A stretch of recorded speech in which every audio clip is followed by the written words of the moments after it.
Alright, I'm going to show you a calculus version of solving the mixed strategies Nash equilibrium. And one reason you might want to do this is if you're very familiar with economic modeling, this is just more intuitive and can be, in my opinion, a faster way and a way to make sure that you're not making logical mistakes when you solve for mixed strategies Nash equilibrium. I have a different video on the non-calculus version, but this, of course, is just good to sort of try it out to show yourself that both of these versions lead to the same answer. And just to set us up once again, mixed strategies Nash equilibrium needs to be employed if you have a situation where there's no pure strategies Nash equilibrium, like in this game. This particular game has two players in a game choosing left and right, and both players are choosing the probability of mixing left and right rather than whether to go left or right. These are sort of imagined as repeated games where you're tossing a die in a certain direction to decide each time do you go left or right. The setup is more fully explained in another video that explains the intuition, which I will link to below. Now I'm really just going through the calculus. So the first thing you want to do if you're doing the calculus version is just come up with a box that mirrors this box that tells you what's the probability you'll end up in any given box here. And of course, the probability of ending up in the right box is just P times Q. It's multiplying the two probabilities together. The probability of ending up here is 1 minus P times Q. In which case, you can put together a 4-term payoff to player 1 of choosing probability P and getting these 4 payoffs. And that's simply going to be the payoff in the box times the probability of being in that box, plus the payoff in another box times the probability of being in that other box. So let's set up that 4-term optimization problem.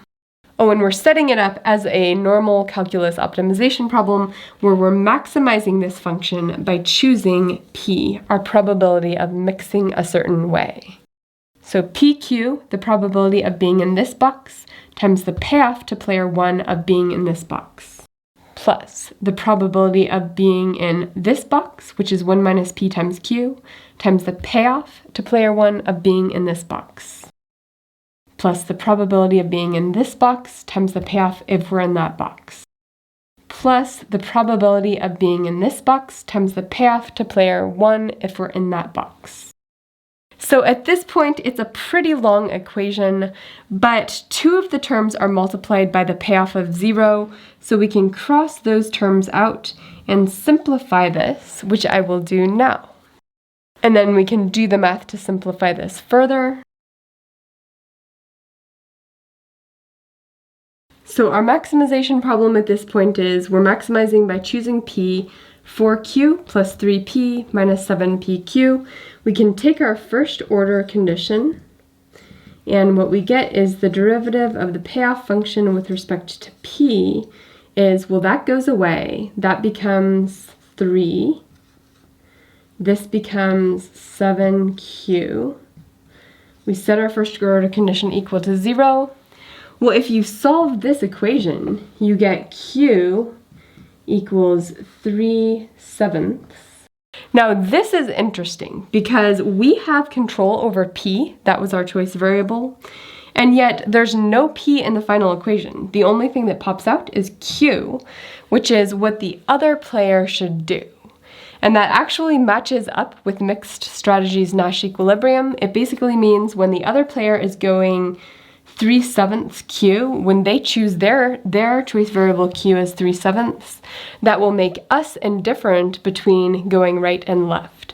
And so this is going to be part of the mixed strategies Nash equilibrium.